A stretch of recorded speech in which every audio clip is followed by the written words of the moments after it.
अस्सलामुअलैकुम जी, सुबह बखैर, क्या हाल चाल। होप सो आप बड़े ज़बरदस्त तरीके से कल का दिन आपने गुजारा होगा। लाहौर में तो मौसम बड़ा ही ज़बरदस्त था, तो मैंने उसको बहुत ज़्यादा एंजॉय किया। आप देख रहे हैं ये प्रोग्राम जिसे हम कहते हैं गुड मॉर्निंग पब्लिक, और होपफुली कि सुबह भी आपकी उतनी अच्छी होगी जितना अच्छा आपका कल का दिन था। हरमीत का कल का दिन इस्लामाबाद में कैसा था, उनसे जान लेते हैं। इस्लामाबाद में तो ओवरऑल ही मौसम बहुत अच्छा है, लाहौरियों को तो फिर भी कभी कभी नसीब होता है ऑन एंड ऑफ। आज फिर थोड़ी गर्मी महसूस होना शुरू हो गई थी सुबह सुबह।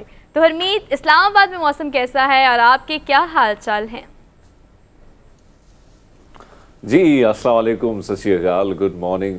सो आपकी बात दुरुस्त है कि इस्लामाबाद का मौसम तो वैसे भी औसम है, लेकिन कल मैं पार्लियामेंट में था और पार्लियामेंट से निकलते ही कुछ वक्त बाद ऐसा लगा, जब ऑफिस आया और ऑफिस में कुछ चीज़ें सबमिट की और वहाँ से निकलने की तो भैया बारिश, हल्की फुल्की बूंदें जो हैं वो शुरू हो गई। बड़े मज़े की बारिश थी, हल्की फुल्की, और उसके बाद उसमें थोड़ी तेज़ी भी हमें देखने को मिली। और रात तकरीबन आधी रात, आप ये कह सकते हैं कि तकरीबन रात आधी रात ही होती है, 2 बजे के 3 बजे के करीब भी बारिश हुई। तो सुबह उठने का तो दिल ही नहीं कर रहा था, सोचा कि भैया आराम से ही सो जाए, लेकिन जिन्होंने काम पे जाना है वो तो उठ के आ गए हैं। आप भी उठ के ऑन स्क्रीन बैठे हैं, हम भी उठ के ऑन स्क्रीन बैठे हैं। तो ये वेकअप कॉल है गुड मॉर्निंग पब्लिक की तरफ से कि आप भी उठे, अपने दिन का अच्छे से और ज़बरदस्त तरीके से अंदाज से आगाज़ करें, और इस चीज़ को मेक श्योर कर लें कि आज के दिन में आप जो भी काम करेंगे वो 110% परफेक्ट और अच्छे ही होंगे। So let's talk about today's rundown. तो there are so many things जो कि हो रही हैं और हैपनिंग्स बहुत सारी हैं पॉलिटिक्स में। हम अरमीत जो है ऑन एयर तो हम डिस्कस करते हैं, हम ऑफ एयर भी इस चीज़ को डिस्कस करते रहते हैं कि कितनी सारी हैपनिंग्स हो रही है और कितनी सारी हैपनिंग्स होने वाली हैं। कल की लेटेस्ट अपडेट्स। प्रोग्राम शुरू करने से पहले ex prime minister Imran Khan साहब ने कल विजिट किया है ननकाना का, और वहाँ पर कुछ एक स्टेटमेंट्स हमने देखी कि उन्होंने किस किस तरह की स्टेटमेंट्स दी हैं और अपने आप को पहले ही किस तरह से डिफेंड करने की कोशिश की है।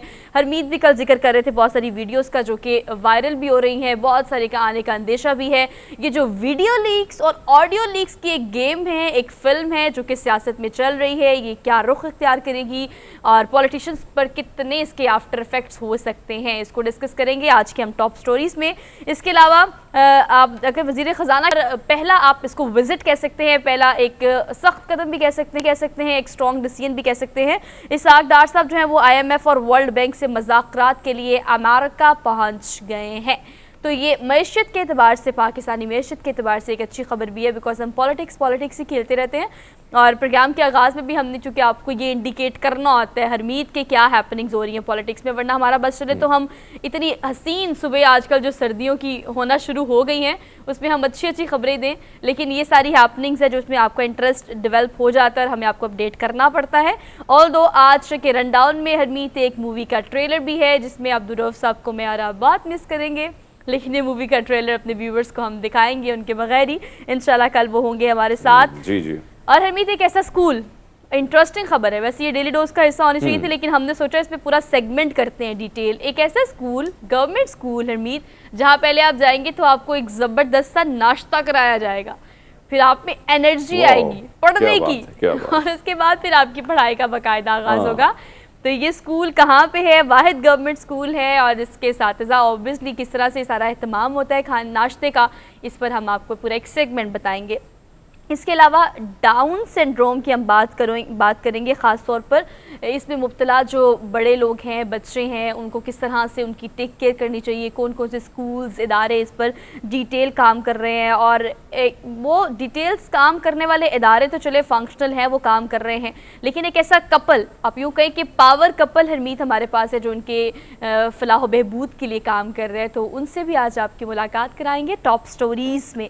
इसके अलावा अगेन 250 से ज़ायद ख़ानदानों की मदद करने वाला एक वाहिद शख्स जो हमारे प्रोग्राम का आज हिस्सा होगा, और टू बी कंटिन्यूड रखते हैं इसको, और उनसे भी आपकी मुलाकात कराएंगे और इसको भी डिटेल सेगमेंट का आज के प्रोग्राम का हिस्सा बनाएंगे।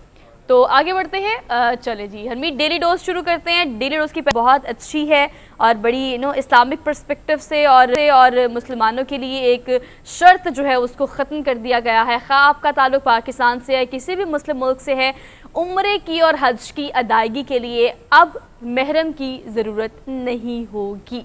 ख़वातीन जो है वो पहले ही बाइख्तियार है। आपको पता है सऊदी अरब में भी ख़वातीन को बाइख्तियार बनाने के लिए काफ़ी सारे नई पॉलिसीज़ और कानून नाफिज किए गए हैं, और पूरी दुनिया में ख़वातीन को बाइख्तियार बनाने के लिए अब एक और ज़बरदस्त नया इनिशिएटिव है कि महरम की ज़रूरत आपको नहीं है। बहुत अच्छी खबर है सोहा, क्योंकि बहुत सारे मसाइल होते हैं, बहुत सारी ख़वातीन ऐसी हैं जहाँ उनके लिए उनकी ख्वाहिश होती है जाने, क्योंकि ज़ाहिर बात है हर एक शख्स की ख्वाहिश होती है कि वो अपने मुक़द्दस मकामात जाके उधर माथा टेक के उधर सजदा करके आए और सजदा रेज़ हो। तो ये चीज़ें, इस किस्म के इक़दामात सऊदी अरब की हुकूमत को हम देख रहे हैं कि ख़वातीन के हवाले से वो बहुत अच्छे इक़दामात जो है वहाँ पे हम देख रहे हैं, चाहे वो ड्राइविंग के हवाले से हो, चाहे जॉब के हवाले से हो, या दीगर एक्टिविटीज़ स्पोर्ट्स के हवाले से हो, बहुत सारी चीज़ों के हवाले से वो बड़े खुल के आ रहे हैं। अगर आप ये फ़ैसला देखें तो ये एक बहुत बड़ा अच्छा फ़ैसला है। मैं समझता हूँ कि कई मसाइल ख़वातीन को हुआ करती थी, अब वो नहीं होंगी और वो जाके अपना उम्रा जो है वो बड़े आसानी से अदा कर सकेंगी। अगर हम देखें एक तरफ अगर जितना दबाव बढ़ा दिया जाता है, जितनी सख्ती की जाती है, तो ईरान आपके सामने है, वहाँ पे जिस तरह प्रोटेस्ट किए जा रहे हैं, जिस तरह ख़वातीन खुल के नज़र आ रही हैं, तो मेरे ख्याल में कहीं ना कहीं रिलैक्सेशन जब होगी तो माहौल भी साजगार होगा, माहौल भी अच्छा होगा, और मेरे ख्याल में ये एक बहुत बड़ा फ़ैसला है सऊदी हुकूमत की जानिब से जो उन्होंने किया है। वज़ीर उम्रा और हज अदायगी जो है उन्होंने ये इनिशिएटिव लिया, और आप जानते हैं हरमीत कि अगर सऊदी अरब की बात की जाए तो एक बहुत बड़ा उनका मेशत का हिस्सा जो है वो इस चीज़ पर इन्हिसार करता है कि वहाँ पर कितनी बड़ी तादाद में पूरी दुनिया से मुस्लिम जो है वो वहाँ पर हज और उम्रे के लिए जाते हैं। इसीलिए जो हरम है, मस्जिदुल हरम जो है, उसकी तौसीक़ का एक बड़ा मंसूबा भी तैयार किया गया है। ऑलरेडी उसको डिजिटलाइज़ किया जा रहा है, वहाँ पर अब इंसानों के बजाय रोबोट भी काम कर रहे हैं, मशीनरी काफ़ी एक्टिव है, और उसकी लागत के लिए जो फिजिबिलिटी बनाई गई है वो गालिबन हमारे पास 200 बिलियन सऊदी रियाल है, जिसके बाद इसको मज़ीद एक्सटेंड किया जाएगा हरम को, और मज़ीद उसको वेल इक्विप्ड किया जाएगा ताकि पूरी दुनिया से मुसलमान जो जब यहाँ पर आएँ तो उन्हें मुकम्मल तौर पर फैसिलिटेट किया जाए। और जो एम्पावर्ड ख़वातीन हैं उनके लिए बड़ी अच्छी खबर है कि पहले हम इस चीज़ के लिए बाउंड होते थे, अब खुद पैसे जमा करें जो आपने कहीं ट्रिप पे जाना है, और ट्रिप पे जाने की बजाय आप आराम से महरम के बग़ैर अपने अल्लाह को मनाने के लिए अल्लाह के दर पे जाकर विज़िट करें, और बग़ैर किसी महरम के आप अकेले जा सकते हैं। एक महफूज जगह है और बड़ा अच्छा, ये बड़ी अच्छी एक इनिशिएटिव है जो कि सऊदी हुकूमत की जानिब से ली गई है। आगे बढ़ते हैं, अगली ख़बर जो है वो भी बड़ी इंटरेस्टिंग सी है, और मैं तो बड़ा हैरान हुई थी कि बच्चे आजकल जो है वो इतने एक्टिव हैं, और 6 माह से लेके 2 साल के बच्चों तक का हरमीत ये रोने का मुकाबला हुआ है कि आपने रोना है, आप जैसे रो सकते हैं आप रोएं, और जिस आपने चीख के रोना है आप चीख के रोएं, आपने एक्सप्रेशन से रोना आप एक्सप्रेशन से रोएं। ये हमने आपको विजुअल्स फौरी तौर पर दिखा दिए, ये कैसा मुकाबला हुआ है, दूध पीते बच्चों के रोने का मुकाबला। आप अंदाज़ा करें, ऑब्वियसली 2 साल तक बच्चे जो है वो दूध पीते हैं, और ये 6 माह से लेके 2 साल के बच्चों तक का ये जो है वो कंपटीशन था। क्या ही कंपटीशन था हरमीत, बहुत ही मज़े का। आप देखें ना कि किसी न किसी चीज़ को आप किसी न किस तरीके से एंटरटेनमेंट जो है आप उससे लेते हैं, और एंटरटेनमेंट का एक ज़रिया वो बनता है। मेरे ख्याल में जहाँ पे बच्चे हैं तो वो तो बेचारे रोते रोते उनका टाइम गुजरा होगा, लेकिन जो आसपास बैठे हैं माएँ, उनके वालिदैन जो हैं, उन्होंने उस चीज़ को बड़ा एंजॉय किया होगा। लेकिन ये देखें ना कि सबसे ज़्यादा किसने रोला, मेरे ख्याल तो हल्की फुल्की किसी ने ना, वो बच्चे जो हैं वैसे भी तो जब उनको भूख लगती है, वैसे भी हम देखते हैं बच्चे जब माँ बाप से दूर होते हैं तो रोना ज़्यादा शुरू कर देते हैं इस एज में। लेकिन ये है कि मुकाबला बड़ा दिलचस्पी का है, और भाई रोना है, जितना रोएगा ज़्यादा तो इनाम वही पाएगा। और हमीद पता है इंटरेस्टिंग बात इस मुकाबले की ये है कि बेसिकली उन्होंने ये चीज़ डायग्नोस करने की कोशिश की है कि कौन सा बच्चा कितनी देर तक रोता है और कौन किस तरह से रोता है। मतलब रोने से आपने इस चीज़ का अंदाज़ा लगाना है या इस चीज़ का एस्टिमेट लगाना है कि इसकी पर्सनैलिटी बड़े होकर कैसी होगी। कुछ बच्चे ऐसे हैं जो कि रिंग में एंटर होने के फ़ौरन बाद ही रोना शुरू कर दिया उन्होंने, और कुछ बच्चे ऐसे जिन्होंने सब्र का मुजाहरा किया, अपने इर्द गिर्द देखा कि हो क्या रहा है भाई, मुझे रोना भी है कि नहीं रोना, या मुझे दूर से कहीं मेरे माँ बाप नज़र आ रहे हैं तो चले मैं नहीं रोता। तो बेसिकली बहुत सारे वालिदैन ने वहाँ पर मौजूद जो थे अपने बच्चों को ये भी कहा कि जिन्होंने देर से रोना शुरू किया है और वो बहुत ज़्यादा लाउड रो रहे हैं, उनकी पर्सनालिटी बड़े होकर बड़ी मजबूत किस्म की शख्सियत के वो मालिक बनेंगे। तो ये मुकाबला करने का मकसद दरअसल आपकी साइकी को भी जज करना है, छोटे छोटे बच्चों की साइकी को जज कर। तो जो भी आपको पता है खासतौर पर इस तरह खबरें जो हम देते हैं उसमें इन मुकाबलों को करने का मकसद ये होता है कि कोई ना कोई ऐसी चीज़ निकाली जाए जो कि मुख्तलिफ हो, डिफरेंट हो, और उससे कोई ना कोई नतीजा अखज़ किया जाए। तो ये नतीजा अखज़ करने के लिए मुकाबला हुआ, लेकिन बच्चे रोते हुए बहुत प्यारे लग रहे हैं, क्यूट से। अच्छा जी, आगे बढ़ते हैं। अगली खबर जो है, आपने कुछ मूवीज़ देखी होंगी ऑब्वियसली हरमीत, और अगर अब्दुर्रऊफ साहब होते तो वो भी बताते। दुबई में मसनूई जहानत से ये जो है अब बाकायदा 2 सीट्स वाली कार जो है उसको लॉन्च कर दिया गया है। उसका ये जो फ्लाइंग और टेक ऑफ जो टेस्ट है वो किया गया और उसमें ये टेस्ट में कामयाब हो गई ये गाड़ी। और ये इसका जो अभी तक हमारे पास रिकॉर्ड है, ये फ्लाइंग कार की रफ्तार जो है वो 130 किलोमीटर फी घंटा है। और जी जिन्होंने बनाई है मैन्युफैक्चरिंग कंपनी जो है वो इस हवाले से कहती है कि 1-2 सालों तक, हरमीत ज़्यादा नहीं, आपको दुबई में ये उड़ती हुई नजर आएगी। तो इमेजिन करें वो मूवीज़ जो हमने देखी हुई है जिसमें गाड़ियाँ उड़कर दुबई की बड़ी बड़ी बिल्डिंग्स के अंदर से गुजर के जाएंगी। अच्छा, वैसे हम देखें ना तो बहुत सारे मसाइल जो हैं ट्रैफिक के हवाले से बहुत बढ़ते जा रहे हैं। हर घर में 3-3 जितने भी हैं अफराद तो उन्होंने कहीं ना कहीं गाड़ियाँ ली हैं, खरीदी हुई हैं। और दुबई में तो फिर ये भी बहुत ज़्यादा है इस किस्म की, क्योंकि एक तो गाड़ियाँ आपको मिल भी जाती हैं, बड़ी आसानी से मिल जाती हैं, या बैंक से भी बड़ी आसानी से मिल जाती हैं, और पैसा भी बहुत है। तो ये ट्रैफिक जो है कम से कम से कंट्रोल होगा, आराम से आप पहुंच सकेंगे। और दुनिया वैसे भी तरक्की कर रही है। पहले हम सोचा करते थे, मूवीज में देखा करते थे कि भैया क्या दुनिया ऐसी होगी, लेकिन अब हकीकत में चीज़ें बदल रही हैं और दुनिया वैसे की वैसे होती चली जा रही है। तो एक अच्छे इनिशिएटिव है भैया, जिंदगी में आसानी होगी तो उतनी ज़िंदगी आसान होगी भाई। अच्छा, आपको पता है दरअसल जब मैंने इसको मैंने प्रोग्राम के आगाज़ में इसका जिक्र किया और ख़ासतौर पर इस खबर की, तो ये मसनूई जहानत जो है ना, ये एक बड़ी ज़बरदस्त चीज़ है। मतलब मैनुअली आप इसको उस तरह से अगर करना चाहते हैं, हमने देखें अगर आम गाड़ियों की बात करें तो उसमें 2 ही ऑप्शन होते हैं, या वो मैनुअली होती है या वो ऑटो होती है। लेकिन इसको मसनूई जहानत से आप ड्राइव कर सकते हैं, दैट इज़ रियली गुड, क्योंकि आप इसको माइंड गेम भी है और एक आप इसको माइंड फंक्शनल इसे कह सकते हैं। कि जब उन्होंने टेस्ट किया तो बेसिकली टेस्ट करने का मकसद यही था कि किस तरह से इसे मसनूई जहानत से कंट्रोल किया जा सकता है विदाउट मैन्स पावर और आपका जो असल जहन है। तो ये एक ज़्यादा अच्छा इनिशिएटिव है कंपैरेटिवली हरमीत इस चीज़ से कि चले 2 सीट्स वाली गाड़ी तो आप दुबई में उड़ती भी देखेंगे, लेकिन उसके लिए आपको मसनूई जहानत ही काफ़ी है। ज़रूरी नहीं है कि आपको कोई नज़र ही आए और आपको उसमें मतलब प्रेजेंस चाहिए हो किसी की। अच्छा जी, प्रोग्राम में आगे बढ़ते हैं। प्रोग्राम में आगे बढ़कर आपको डेली डोज की last but not the least खबर देते हैं। मैं तो हैरान हो गई थी इस बच्ची को देख के। अच्छा, मैंने ये वीडियो देखी, 14 साल, सिर्फ 14 साल ये बच्ची है। Guinness book of world record में नाम इनका दर्ज हो गया है। और 14 साल की ये बच्ची इतनी फ्लेक्सिबल है कि उसको शायद खुद भी नहीं पता था किस तरह से, ये आप देखें इफ़ यू कैन सी कि कितनी फ्लेक्सिबिलिटी है हरमीत उसके मतलब हड्डियों में।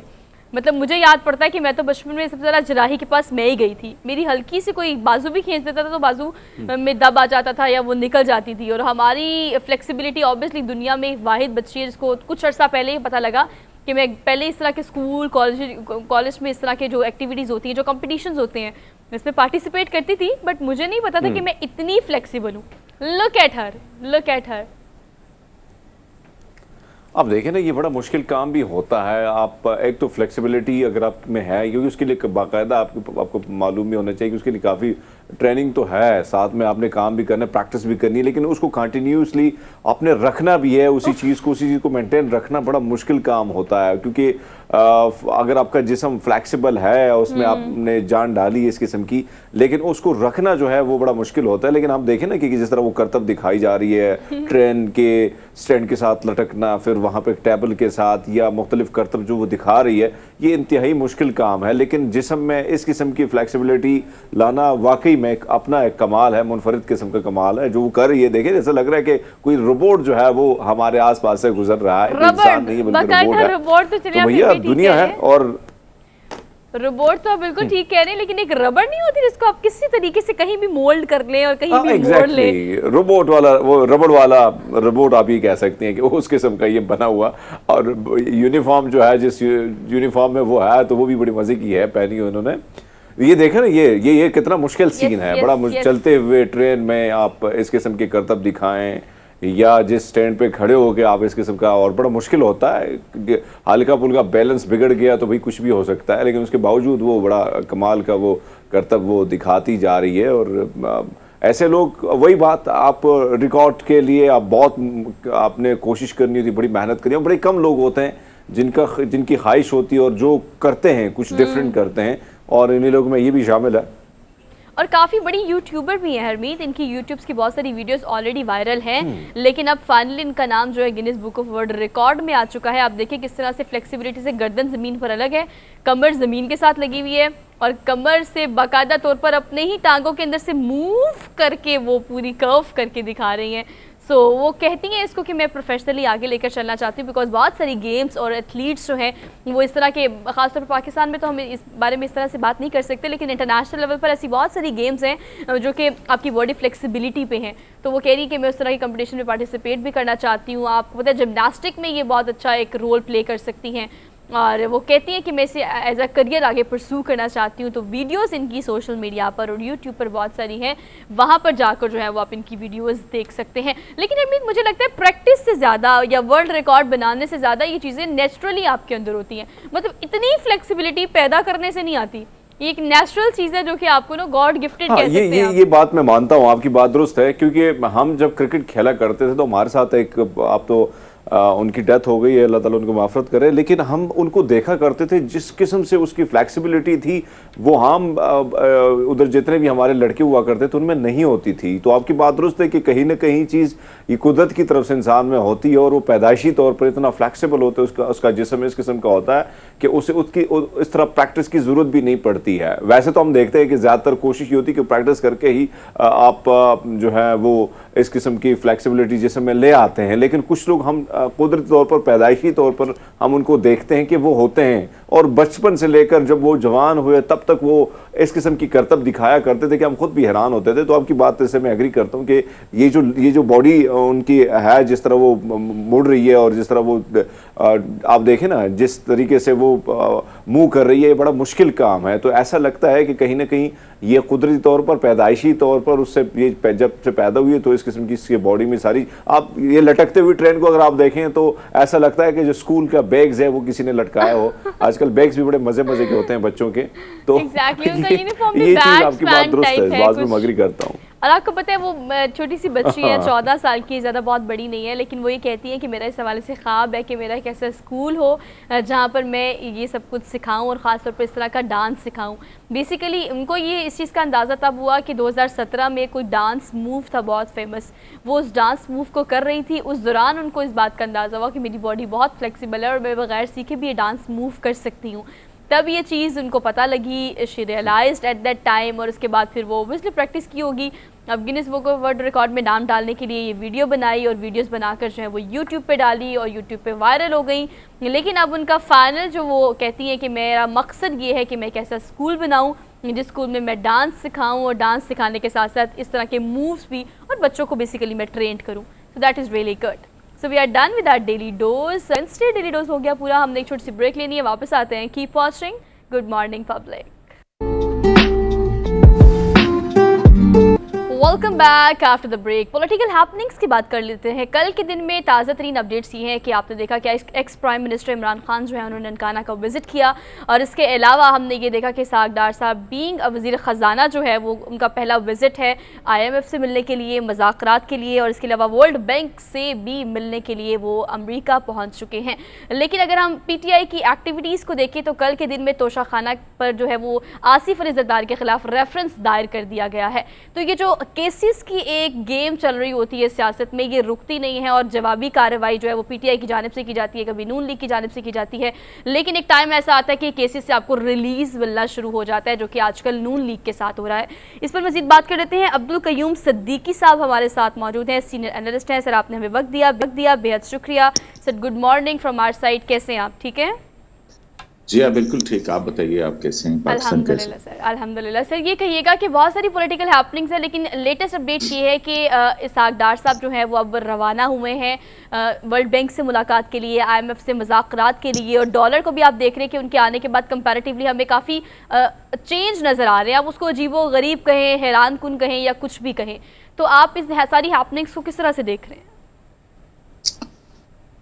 जाहिर है इस वक्त जो सबसे बड़ा मसला है पाकिस्तान के अंदर वो इकोनॉमिक्स का है, और इकोनॉमी जो है वो स्टेबल नहीं हो पा रही है।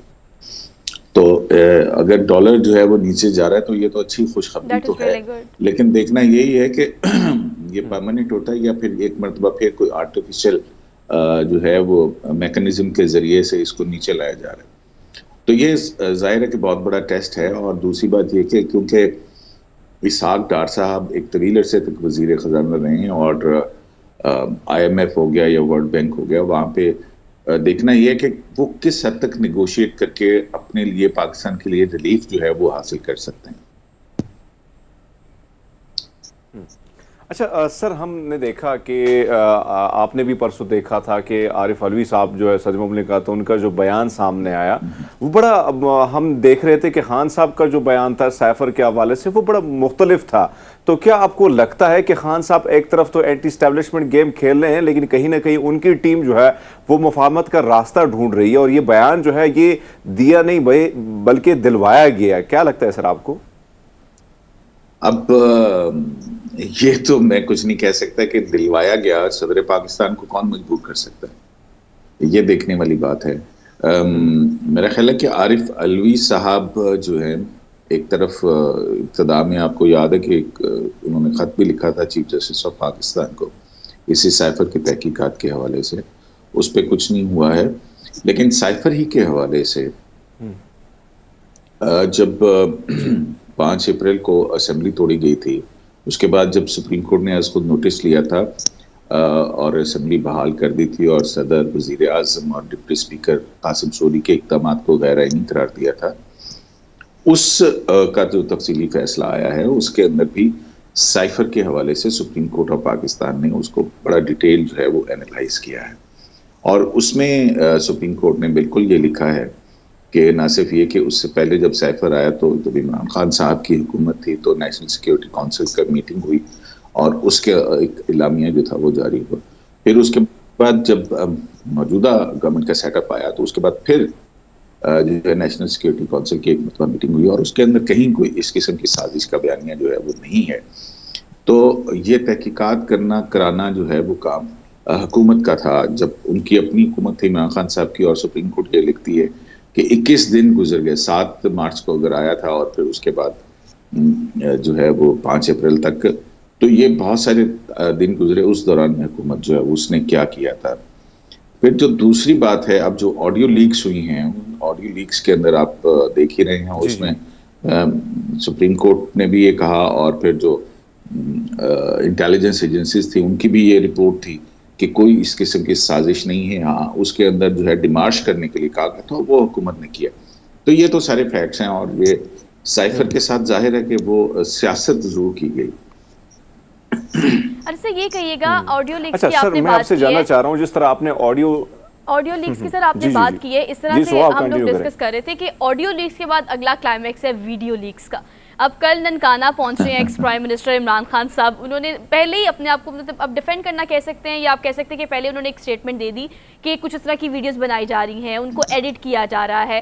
सर ये डर्टी पॉलिटिक्स में हम कहाँ तक जाएंगे, एक दूसरे की पर्सनैलिटीज़ को डैमेज करके पाकिस्तान का क्या फ़ायदा हो सकता है, पार्टीज़ का क्या नुकसान हो सकता है? देखिए, ये वीडियो लीक्स का जो मामला है, आपको पता है इससे पहले भी मुस्लिम लीग नून के रहनुमा हैं, मैं उनका नाम नहीं लूंगा, उनकी भी जो साबिक गवर्नर भी रह चुके, उनकी भी एक वीडियो लीक हुई थी। और अब देखें, इखलाकी तौर पर भी और कानूनी तौर के ऊपर भी इन वीडियो लीक्स का कोई फायदा तो होता नहीं है। true, very true. लेकिन और उसमें आप ये देखें कि उससे पहले अरशद मलिक साहब जो है जज थे जो एहतसाब अदालत के, उनकी भी वीडियोस लीक हुई हैं जिसके अंदर वो बता रहे हैं कि ऐसा करना चाहिए, वैसा करना चाहिए, मुझ पर दबाव था और ये सारी सूरत हाल कि मैंने इस दबाव के अंदर वो सारा कुछ किया। अब मामला ये है कि ये वीडियोस बनाता कौन है।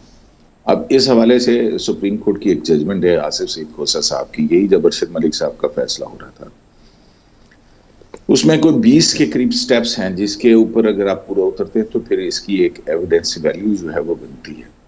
अब इमरान खान साहब जो है वो एक तरफ आप देख लीजिए कि वो एजेंसीज के ऊपर इल्ज़ाम लगा रहे हैं। अब मज़े की बात ये है क्योंकि फैज़ाबाद धरना केस जो है सुप्रीम कोर्ट में था, उसमें जो है वो सुप्रीम कोर्ट जस्टिस काजी फईसा और जस्टिस मशीर आलम का 2 रुकनी बेंच का फैसला है। उस फैसले के अंदर इंटेलिजेंस एजेंसीज किस लीगल फ्रेमवर्क के अंदर काम करते हैं, उनका मैंडेट क्या है, उस हवाले से एक बड़ा कंपैरिजन है जो कि मुख्तलिफ ममालिक के अमेरिका, कनाडा, ऑस्ट्रेलिया, वहाँ की इंटेलिजेंस एजेंसीज करती हैं।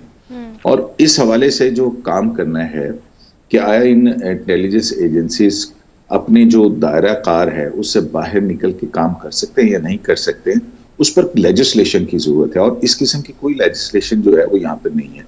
ऑल्दो कि ISI और दीगर जो एजेंसीज हैं उनके दायरा कार के हवाले से एक सद मोहर लिफाफा जरूर वहां पे दिया गया था, अदालत के अंदर दिया गया था, लेकिन उसमें भी कोई वाजे नहीं था कि इनका मैंडेट क्या है और इनका दायरा कार क्या है, कहाँ तक ये जा सकते हैं, कैसे जा सकते हैं। तो एक पूरा लीगल फ्रेमवर्क होता है जिसकी अशद जरूरत है। तो इस बुनियाद पे 3.5 साल 4 साल उनकी हुकूमत रही। उन्होंने क्या कानून साजी की, फिर खुद वो जस्टिफाई करते हैं कि इंटेलिजेंस एजेंसीज जो हैं उनको फोन टैप करने चाहिए, मेरे भी करते हैं, वो भी करते हैं। कल उनका ये कहना था कि जनाब मेरी सिक्योर लाइन जो है उसके ऊपर की गई। अब वो एक तरफ से तस्लीम कर रहे हैं कि वो जो ऑडियो लीक्स आ रही हैं वो दुरुस्त हैं।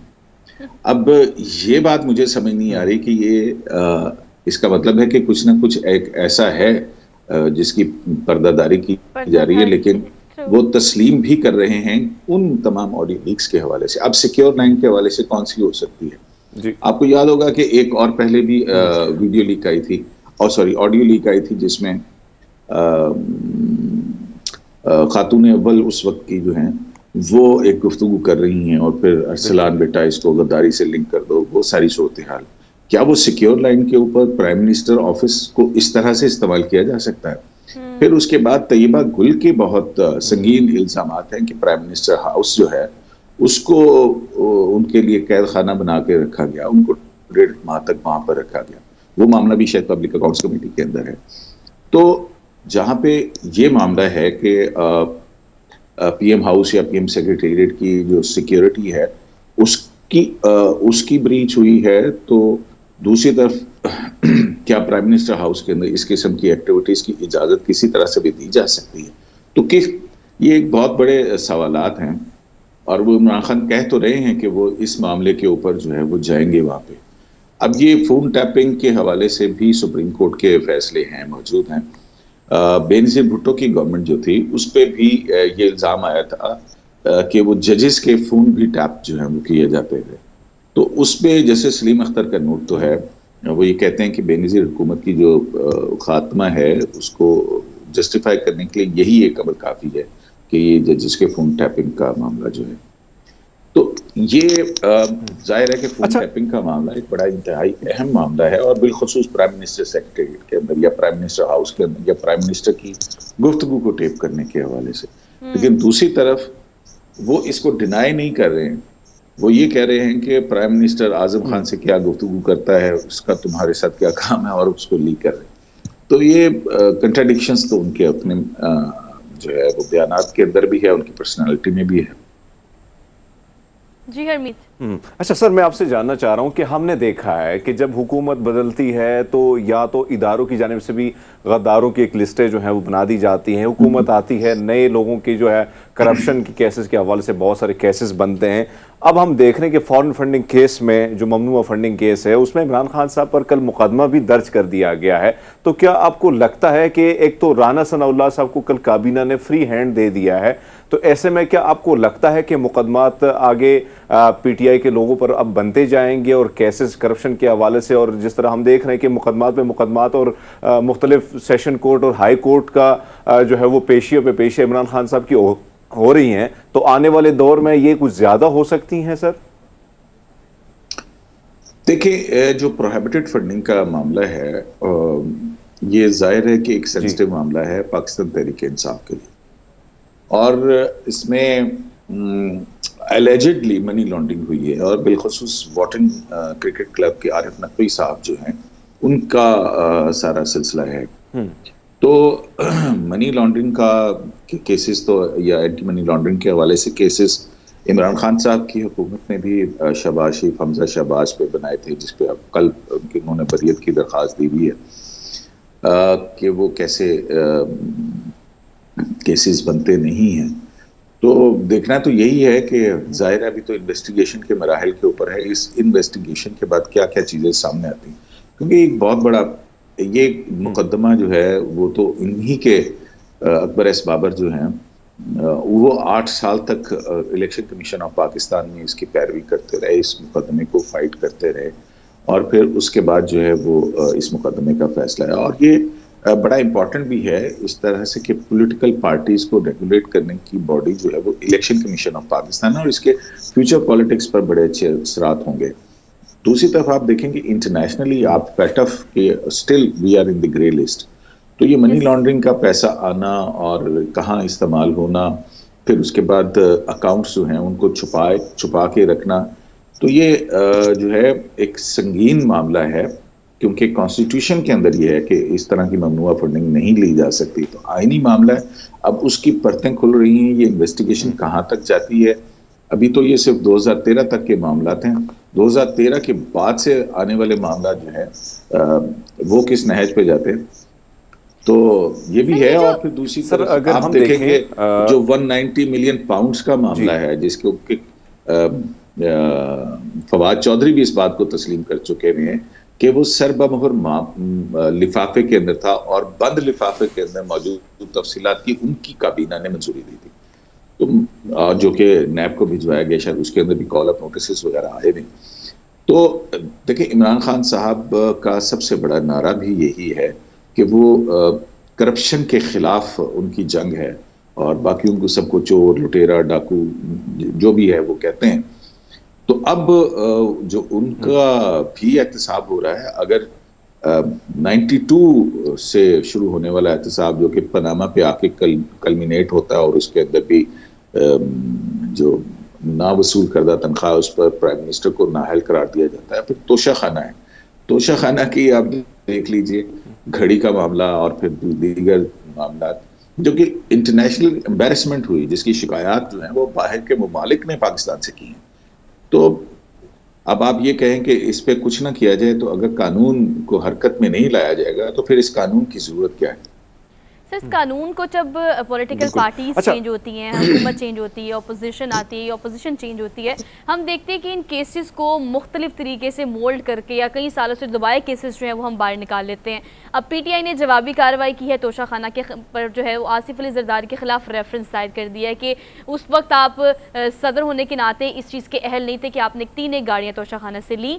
लेकिन अब ये जो केसेस हैं आप देख रहे हैं कि मरियम नवाज़ का केस बरी हो गई, इसाक डार का केस क्लियर हुआ तो पाकिस्तान वापस आए। ये केसेस बन जाते हैं, for the time being drive होते हैं, ड्रैग भी होते हैं और उसके बाद फिर आप देखते हैं कि हम इसका कोई नतीजा नहीं निकाल पाते। तो ये केसेस की गेम को पॉलिटिक्स में हम किस तरह से देखते हैं? देखिए ये मुकदमात की गेम, अब कानून मौजूद है। आप देखें कि आसिफ जरदारी साहब पे भी और नवाज शरीफ साहब के ऊपर भी इमरान खान साहब की हुकूमत के अंदर ही शायद तोशाखाना रेफरेंसेस जो हैं वो दाखिल किए गए एहतसाब अदालतों। इसीलिए जो है वो ये कहा जाता है कि नैब जो है वो पॉलिटिकल इंजीनियरिंग के लिए इस्तेमाल होता रहा। Yes, sir. अब उस तासुर को इसमें सुप्रीम कोर्ट ऑफ पाकिस्तान के फैसले मौजूद हैं, तो ये हैरत की बात जो है वो इस सारी सूरत हाल के अंदर हमें देखना होता है कि अदालतों का क्या किरदार रहा है। Yes, sir. क्या अदालतों की तरफ से किए गए फैसले ऐसे आए हैं कि जो फॉल्टी इन्वेस्टिगेशन के ऊपर हों? अब मरियम नवाज का जो केस है ये बड़ा वाज़ेह केस है, किसी तरह से भी उनके ऊपर वो चार्जेस लगते नहीं हैं। यहाँ हमारे यहाँ जो है वो अमूमी तौर पर एक समाजी रवैया है या माशरती रवैया है कि अगर किसी ने जुर्म किया हो तो उसके पूरे ख़ानदान को जो है उसके अंदर इन्वॉल्व कर दिया जाता है ताकि ये सारा कुछ इस तरह से करने के लिए। तो जहाँ तक पे कोई कवानीन का मामला है वहाँ पे इन्वेस्टिगेशन किस हद तक जो है हमारी दुरुस्त होती है और फिर सियासी मुकदमात जो हैं वो बनाए जाते हैं, इसमें तो कोई शक नहीं है कि जब आप हुकूमत में होते हैं। लेकिन बात यह है कि अगर आप कहते हैं कि ये प्रोसीड ऑफ क्राइम है तो कानून के तहत पहले आपको वो क्राइम जो है उसकी भी तो तफसील लानी चाहिए कि क्राइम हुआ क्या था, कहाँ से आया था। फिर जो पनामा मरियम वाला केस है एवनफील्ड रेफरेंस, इसमें वो बरी हुई है। उसी तरह से जो नवाज शरीफ हैं उनके हवाले से भी जिसमें उनको सजा हुई भी है, वो भी एक कमज़ोर केस है। अमूमी तौर के ऊपर हम देखते हैं कि एहतसाब अदालतों से दी गई सजाएं जो हैं वो आला अदालतों के अंदर 90% जो है वो उसके अंदर बरियत होती है। तो उसकी बुनियादी वजह प्रोसिक्यूशन 90% पर बरियत हो जाती है। Sir thank you for your time. Senior analyst Abdul Qayyum Siddiqui साहब हमारे साथ मौजूद थे। उनका तज्जिया इस हवाले से बिल्कुल ठीक था कि कानून मौजूद है और हर आम इंसान, पॉलिटिशियन या लीडर वो ये जानता है कि कानून से बालातर कोई भी नहीं हो सकता। हमने एक छोटी सी ब्रेक लेनी है, वापस आते हैं। Keep watching good morning public. Welcome back after the break. So it's time to show you guys कि हमने एक ट्रेलर निकाला है आपके लिए और फिल्म है फास्ट एक्ट का इज़हार किया। जनाब इन्होंने शादी की पेशकश कर दी, अब उन्होंने क्या किया, लड़की से पैसे हड़प लिए। पाकिस्तानी कोई 60 लाख जो है, 60 से ज़ायद लाख जो है वो 3 मुख्तलिफ एक साथ में खातून से ले लिए, ये कह के कि मैं खला में हूँ, मुझे रॉकेट चाहिए, रॉकेट से मैंने वापस जापान पहुँचना है। आप अंदाजा करें इस बात का, झूठों के आईजी आप इन्हें कहें या आप इन्हें खलाबाज झूठा आशिक कहें, मुझे नहीं समझ आ रही कि इनको क्या कहना है। लेकिन आप देखिए दीदा दिलेरी इस चीज़ की कि उन्होंने झूठ बोला कि मैं खलाबाज हूँ, मुझे रॉकेट के लिए पैसे चाहिए ताकि मैं वापस आके तुमसे शादी कर सकूँ।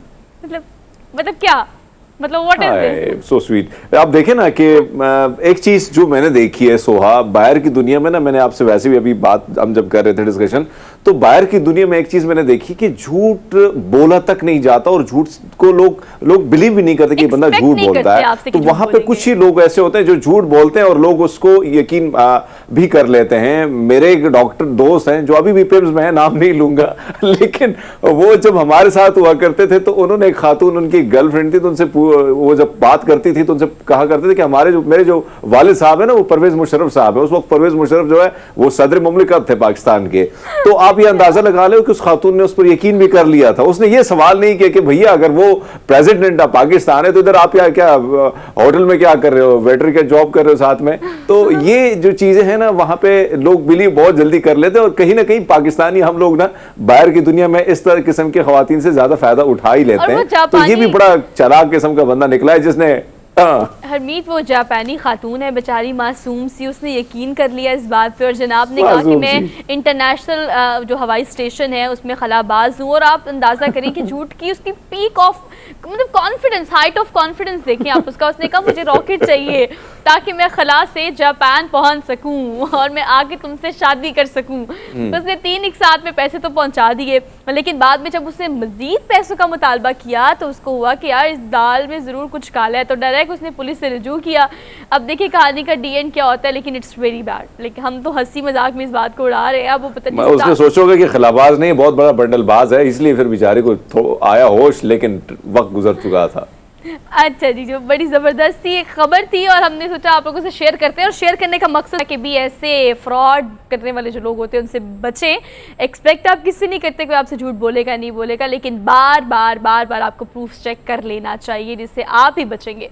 हमने एक छोटी सी ब्रेक लेनी है, न्यूज़ ब्रेक है। आप खबरें सुन के वापस आए, हम प्रोग्राम को आगे लेके चलते हैं और देखते रहिए ये प्रोग्राम जिसे हम कहते हैं गुड मॉर्निंग पब्लिक।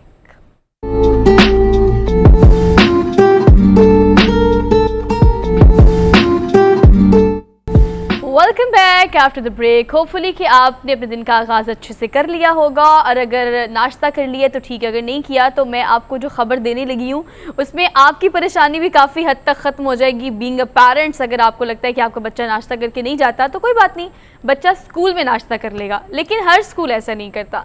वाहिद एक ऐसा गवर्नमेंट स्कूल जो मैं आपको बताने लगी हूँ, जिनके प्रिंसिपल से आज हम मुलाकात करेंगे अपने गुड मॉर्निंग पब्लिक में। ऐसे स्कूल जहाँ पर पहले आप जाते हैं तो आपको अच्छे से नाश्ता कराया जाता है और नाश्ता कराने के बाद ही आपके दिन का आगाज़ होता है। मतलब नाश्ता करा कर ही आपको एनर्जेटिक करके फिर आपको पढ़ाने की तरफ लेके जाया जाता है। तो हम मुलाकात कराते हैं आपकी। रॉ इकबाल साहब हमारे साथ मौजूद हैं, प्रिंसिपल है स्कूल को। इनको आज के खुशामदीद कहते हैं प्रोग्राम में। सर कैसे हैं आप, ठीक है? हाँ जी, अल्लाह का शुक्र जी। सर कहिएगा कि ये बड़ा ज़बरदस्त और इंटरेस्टिंग सी स्टोरी है। जब हमने सुना तो सोचा इस पर डिटेल सेगमेंट करते हैं। ये इनिशिएटिव लिया किसने और ये शुरू किसने किया कि बच्चे पहले आते हैं घर से, अगर नाश्ता करके आते हैं वेल एंड गुड, अगर नहीं आते तो पहले आप उनको नाश्ता कराते हैं और उसके बाद फिर पढ़ाते हैं? ऐसे है कि देखिए ये जो स्कूल है जी, ये मेरे स्कूल का नाम है government MC higher secondary school है। इसको कोतवाली रोड भी कहते हैं, इलामा इकबाल रोड भी कहते हैं जी। अच्छा, ऐसे था कि ये एक मॉडल स्कूल है, गवर्नमेंट ने इसको 2 दफ़ा मॉडल डिक्लेयर किया। उसकी वजह यह है कि ये बड़ा नीट एंड क्लीन है और इंफ्रास्ट्रक्चर बड़ा साफ़ सुथरा सा है, हमारे फर्नीचर पूरा है, फिल्ट्रेशन प्लांट लगे हुए हैं बच्चों के लिए, यूनिफॉर्म भी हम इन बच्चों को प्रोवाइड करते हैं, शूज़ देते हैं। तो किसी किस्म की कोई हमारे पास मिसिंग फैसिलिटी नहीं थी। अच्छा, ये चीज़ें वो थी जो हमें बाज़ाहिर नज़र आ रही थी कि बच्चे ने कुछ पहना नहीं है या जूता नहीं है, तो हम उसकी ज़रूरत पूरी कर देते थे। लेकिन अच्छा। ये है कि बच्चे ने नाश्ता नहीं किया, जब असेंबली होती थी तो बच्चा अक्सर जो था ना, अभी असेंबली स्टार्ट ही होती थी, तो बच्चे गिरना शुरू हो जाते थे। कुछ एक अच्छा। लाइन में एक बच्चा गिर गया, दूसरा गिर गया, फिर हम उन्हें उठाते थे, उठा के डिस्पेंसरी तक पहुंचाते थे। तो जब उनसे पूछते थे, बेटा आज आपने क्या नाश्ते में खाया है, क्या करके आए नाश्ता, तो अक्सर बच्चे ये कहते थे कि हमने ना जी खाया कुछ नहीं है, आज नाश्ता नहीं किया, तो खाली पेट है। अच्छा, उससे हमें ये अंदाज़ा होता था कि बच्चे जो हैं ये प्रॉब्लम है, इनको कोई ना कोई इशू है। अच्छा, ये बातें डिस्कस होती रहती थी, लेकिन बच्चों से पूछते, बच्चे असल में ना छुपाते थे, अपने ना हिडन थी ये सारी चीज़ें। वो हाईलाइट नहीं करना चाह रहे थे कि हमारी जो माली पोजीशन है वो कैसी है। तो फिर ये कि मेरे कुछ दोस्त आए हैं, वो असलम डैडी साहब हैं, उनका तल्लुक सैलानी वेलफेयर से है। तो वो जब तशरीफ़ लाए तो मैंने उन्हें कहा कि हमारे ये इशू है, तो ये तो अच्छा खासा इशू है, तो हम क्यों ना सर्वे कर लें।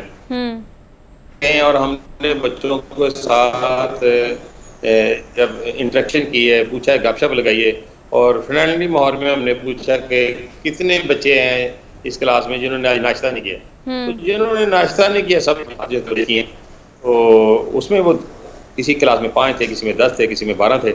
तो फिर हमने ये कैलकुलेशन की, ये तो अच्छी खासी तादाद है, क्योंकि हमारे बच्चों की तादाद तकरीबन जो है वो 4000 के करीब है। तो हर क्लास में से 10-15 होंगे, तो 50 प्लस हमारे जो है वो हमारे जो है ना सेक्शन है। तो फिर हमने एक जो इंचार्ज साहबान थे उनसे रब्ता किया, उनसे कहा कि आप हमें ऐसा बताएं अपने तौर पे कि जो बच्चा नाश्ता नहीं करके आता उनके नाम क्या हैं, और उनको जो वाकई डिज़र्विंग है तो वो जो है आप हमें जो है ऑफिस में उनकी इंफॉर्मेशन जो है वो दें, तो फिर हम जो है इसके कोई फिजिबिलिटी बनाते हैं। तो वो जब इंफॉर्मेशन हमें मिली है, वो तकरीबन 100 प्लस बच्चे थे, तो हमने 100 प्लस बच्चों के खाने का अरेंज कर दिया एक दिन छोड़ के। ये 28 सितंबर को हमने जो है वो पहले दिन जो है वो इसका जो है इनॉग्रेशन की है, और बच्चों को बुलाया, तो बच्चे तो आ गए थे 250 के करीब। अच्छा, फिर हमें और खाना जो है वो मंगवाना पड़ा, तो खाना जो है उसकी हमारे पास बैकअप है, तो विद इन 10 मिनट जो है वो खाना जो है वो मज़ीद और पहुंच जाता है। उनकी तरफ से ऑफ़र थी, बच्चे जितने भी हों, हम जो है इसकी कैलकुलेशन ही करेंगे, ये 100 हो, 200 हो, 1000 हो, चाहे सारा स्कूल भी करना चाहे तो हम सबको कराएंगे। तो इस तरह से 250 बच्चा जो है वो आया। तो अच्छा, ये वो जो जी जी हरमीत साहब, हम तो देखते हैं आपके स्कूल की जो फुटेज चल रही है, बड़े कमाल का, बड़ा साफ सुथरा, और जिस तरह आप जिक्र कर रहे हैं कि फर्नीचर समेत सारी चीज़ें बड़ी पूरी हैं और बच्चों की जो ज़रूरत है वो भी आप पूरी कर रहे हैं। ये क्रेडिट कहीं ना कहीं आपको भी जाता है, क्योंकि प्रिंसिपल अगर ठीक हो, प्रिंसिपल के उसूल उसी तरह हों, जो वो चाहता है कि स्कूल उसी तरह चले, तो वो चल जाता है, आपको भी क्रेडिट जाता है। साथ साथ सर आपसे पूछना चाहूँगा कि इससे कबल जब बच्चे नाश्ता, ज़ाहिर बात है जब एनर्जी नहीं होती है तो पढ़ाई भी बड़ा ध्यान नहीं होता है, लेकिन अब जब आप देखते हैं कि वो बच्चे जो नाश्ता नहीं किया करते थे और आके भूखे पेट क्लास में लिया करते थे, अब उनमें पढ़ाई में कितना फ़र्क आप महसूस कर रहे हैं, कितना फ़र्क आया उनके रूटीन में, उनके उठने बैठने में कितना फ़र्क आपको महसूस कर रहे हैं इस चीज़ को? अच्छा, अभी देखिए हमें ये काम शुरू हुए कोई 10 से 12 दिन हुए। 28 तारीख को शुरू किया था, आज 14वां या 15वां दिन है। अल्हम्दुलिल्लाह विदाउट ब्रेक ये सारा काम चल रहा है, और हम इनको हेल्दी नाश्ता दे रहे हैं। हेल्दी से मुराद ये कि जिसमें इनमें एनर्जी आए ना, एनर्जेटिक हो, न्यूट्रिएंट से भरा हुआ हो। तो अब ये बच्चे जो है ना, ये मटन से ज़्यादा हमारी कोशिश होती है इनको मटन दिया जाए, कि आप समझते हैं कि मटन एक कॉस्टली नाश्ता है, कॉस्टली डिश है, तो ये अफोर्डेबल नहीं होती। उनको दे रहे हैं, अल्हम्दुलिल्लाह उम्मीद है कि महीने 1.5 महीने के बाद इनके कोई अच्छे रिजल्ट्स भी आना शुरू हो जाएंगे। अभी ये बच्चे एक्टिव होते हैं, जब क्लास में जाते हैं तो डेफिनेटली ये परफॉर्मेंस इनकी जो है वो बेहतर होगी। अच्छा, जब ये नहीं आते थे, नाश्ता नहीं करते थे, तो तब भी ये देखें, अगर आप 5% भी निकालें ना, तो 5% भी हमारे स्कूल में अच्छी खासी तादाद बन जाती है। 4000 का अगर 5% भी निकालें तो ये तकरीबन 200-300 बच्चा बनता है। तो ये बच्चे ज़्यादा हैं जो नाश्ता नहीं करके आते हैं। और आपको ये इस बात की समझ होगी, जिस तरह से हमारी मुल्क की इकॉनमी है या सूरत हाल है, उसमें हर फैमिली डिस्टर्ब है फाइनेंशियली तौर पर, और वो कोशिश करती है फैमिली के खाना अगर 3 वक्त में पक रहा था तो अब 2 टाइम कर दिया जाए। और बहुत सारी फैमिली ऐसे भी बच्चे हैं जिनका इस फैमिली से तल्लुक है, वो कहते हैं कि पूरे दिन में एक दफ़ा खाना पकता है, चाहे वो दोपहर में पका लें या शाम को पका लें। और बहुत सारी फैमिलीज ऐसी हैं जो ये कहती हैं कि हमने तो सुबह नाश्ता जो है वो कभी तैयार ही नहीं किया, उसकी कि हम अफोर्ड ही नहीं कर पा रहे, तो बच्चे ऐसे चले जाते थे। अब आप ये देखें अच्छा, जो बच्चा रॉय साहब, इसी से एक और रिलेटेड सवाल आपसे जानना चाहूंगा सर। आपने जिस तरह फरमाया कि अभी 8 से 12 दिन हुए हैं और ये सिलसिला शुरू हो चुका है, तो कहीं ना कहीं ये चीज़ भी आप महसूस कर रहे हैं कि जो जाहिर बात है, जो हालात हैं, बहुत सारे लोग भूखे होते हैं, बहुत सारे जो है एक वक्त का खाना खाते हैं, और कहीं ना कहीं दिल भी नहीं करता, जब आपका पेट भरा ना हो तो स्कूल जाने का भी दिल नहीं करता। तो ऐसे में हाजिरी को आप कैसे देखते हैं? जो 200-300-400 बच्चा है जो रेगुलर आप नाश्ता करते हैं, तो उनकी हाजिरी को आप कैसे देखते हैं? अच्छा अच्छा, ऐसे है कि मेरे बहुत सारे इशू ऐसे भी हैं। अब इससे एक बड़ा एक इशू और भी है, जो तो ना तो किसी असेंबली के फ्लोर पे जो है वो डिस्कस किया जाता है, और ना पब्लिकली, और ना किसी जैसे अजलास में या किसी की प्रायोरिटी भी नहीं है। वो अब हम फेस कर रहे हैं वो है ट्रांसपोर्टेशन का। अभी मेरे भी ज़ाहिर है, मैं पब्लिक का बंदा और मैं बड़ा विजिलेंट हूँ, और मैं ये समझता था कि जो बच्चा है वो बच्चा जो है वो 10-15-20 रुपये जो किराया जो है वो सर्व करके आता था। लेकिन प्रॉब्लम यहाँ पे है कि मेरे पास एक बंदा आया, वो दर्जी है। अच्छा, जब वो हमारे पास आया है तो उसने कहा सर मैं तो 9-10 हज़ार रुपया तो मेरे ट्रांसपोर्टेशन पे लग जाता है। तो मैंने कहा वो कैसे भाई? वो कह रहे जी अब चिंकी का रेट जो मिनिमम है, ये लोएस्ट, यानी कि आपके कह लें कि क्वालिटी की जो आपकी ट्रांसपोर्ट है, वो कह रहे कि 50 रुपये एक साइड के लेता है चिंकी, ठीक है जी, और 50 आने के और 50 जाने के। मेरे 3 बच्चे आपके स्कूल में पढ़ते हैं। अब मैं ये भी अफोर्ड नहीं कर सकता कि 10,000 रुपया जो है मैं बच्चों पे लगाऊं, जबकि उसकी एजुकेशन फ्री है, हमारे पास बुक्स फ्री हैं, यूनिफॉर्म हम फ्री देते हैं, शूज़ तक हम प्रोवाइड करते हैं। अब हमने नाश्ता भी शुरू कर दिया है, लेकिन उसके बावजूद फैमिली जो है वो फेस कर रही है प्रॉब्लम को। फाइनेंशियल क्राइसिस इतने ज़्यादा हैं फैमिलीज़ के अंदर, लोगों के अंदर, और आपको पता है बिजली के बिल इतने आ गए हैं कि वो उन्होंने अपना बजट जो है उसको शिफ्ट कर दिया बिजली पे। अपनी बाकी ज़रूरियात को जो है उन्होंने कम करके उन्होंने अपना पूरा बजट जो है वो बिजली पे लगा दिया। अच्छा रॉ, एक बात जब हमने खबर का आगाज़ किया ना, तो हमें बड़ी इंटरेस्टिंग सी खबर लगी और हमने काफ़ी खुश होकर इस खबर का आगाज़ किया था, लेकिन जिस तरह से हम इसको आगे ड्राइव कर रहे हैं, हमें मज़ीद मसाइल जो आप बता रहे हैं उस पर दुख भी हो रहा है, तकलीफ़ भी हो रही है कि इतने मसले हैं कि उसमें से आपने एक को एड्रेस किया है और 4 सामने खड़े हुए हैं। ट्रांसपोर्टेशन का, कपड़ों का, और आपकी बहुत सारी, जैसे हरमीत ने हाईलाइट किया, हाजिरी को। अच्छा ये कहिएगा कि चले अभी तो हमने इसको इस तरह से किया है कि नाश्ता आपने शुरू कर दिया, आपने इस चीज़ को भी चेक कर लिया कि जो इस वक्त मुस्तहिक बच्चे हैं, जो माली तौर पर बहुत ज़्यादा मजबूत नहीं हैं, उनको नाश्ता कराया जा रहा है। लेकिन आपने कहा कि ये एक ऐसी वेलफेयर्स बहुत सारा ये काम करती हैं, बहुत सारे इदारे ऐसे हैं जो कि नाश्ता खाना प्रोवाइड करते हैं। अगर वो आपसे कोलैबोरेट करें या आप उन्हें कोई इस हवाले से पैगाम देना चाहते हैं कि इन बच्चों की खुराक के लिए, इन बच्चों के नाश्ते के लिए वो भी आप तक पहुँचें? अभी मेरा जो अगला जो टारगेट है वो यही है कि जो बच्चे दूर दराज से आते हैं तो उनकी ट्रांसपोर्टेशन का कोई बंदोबस्त किया जाए। अभी वो पाइपलाइन में है हमारा ये मंसूबा। तो मैंने अपने वो जो वेलफेयर की तंजीमें उनसे रब्ता किया और उनसे ये कहा है कि देखें हमारा तकरीबन डेली का जो खर्चा है ये नाश्ते पे कोई 80 से 90 हज़ार रुपये का है, तकरीबन 1 लाख को टच करता है ना जी। 250 से 300 बच्चा जो है वो नाश्ता करता है मटन के साथ, या पाए हम खिलाते हैं, क्योंकि ये सारी ताकतवर चीज़ें हैं, एनर्जेटिक हैं, और बच्चों की इनकी ज़रूरत है, यही एज है इनकी ग्रो करने की ना। तो अब हमने ये कहा है कि हम इन ज़रूरतमंद बच्चों को 2 तरह से हम प्लान कर रहे हैं, क्योंकि फिजिबिलिटी बन रही है उसमें ये है कि हम बच्चों को जो है, जो ऐसे बच्चे जो यतीम हैं और उनके घर में कोई कमाने वाला मर्द मेल मेंबर नहीं है, तो फीमेल हैं वो घरों में काम करती हैं या सिलाई कढ़ाई का काम करती हैं, हम उनको सपोर्ट करने के लिए हम उनकी साइकिलों का बंदोबस्त करने जा रहे हैं इंशाल्लाह। तो आप दुआ फरमाएं कि इंशाल्लाह हम इसमें कामयाब हों। और वो बच्चे जिनके घर में मेल मेंबर तो ज़रूर है लेकिन उनकी सैलरी कम है या उनको फाइनेंशियल इशू है, तो हम उनको जो है वो नो प्रॉफिट नो लॉस पे जो है वो आसान एक साथ में जो है वो साइकिल जो है वो प्रोवाइड करने जा रहे हैं। अच्छा, तो ये हमारा एक मंसूबा। राव इकबाल साहब ये कहिएगा कि देखिए गवर्नमेंट स्कूल के बारे में ना अगर देखा जाए हरमीत, हमारा कॉन्सेप्ट कुछ और होता है। प्राइवेट स्कूल्स को लेके हम ज़्यादा पॉजिटिव होते हैं कि वहाँ पर बड़ी फैसिलिटेशंस हैं, वहाँ पर उस्ताद बड़े अच्छे हैं, एनवायरनमेंट बहुत अच्छा है। लेकिन जो मैं पिक्चर्स देख रही हूँ, जो मैं वीडियोस देख रही हूँ और जो आपने जो सेटअप बनाया हुआ है माशाल्लाह दैट इज़ रियली गुड, जो कि आपको अप्रिशिएट करना चाहिए। आपके लिए आप तारीफ़ के काबिल हैं कि आपने स्कूल को इतने, बीइंग अ प्रिंसिपल, आपने उसको इतने अच्छे से रखा हुआ है। फ़ंड्स की अगर बात की जाए तो गवर्नमेंट स्कूल, अगर आपने इसे कहा मॉडल स्कूल भी कहा गया है, तो इसका कोई फ़ायदा भी हुआ है आपको गवर्नमेंट की तरफ से? वो आपको इस हवाले से कोऑपरेट भी करते हैं? जी definitely.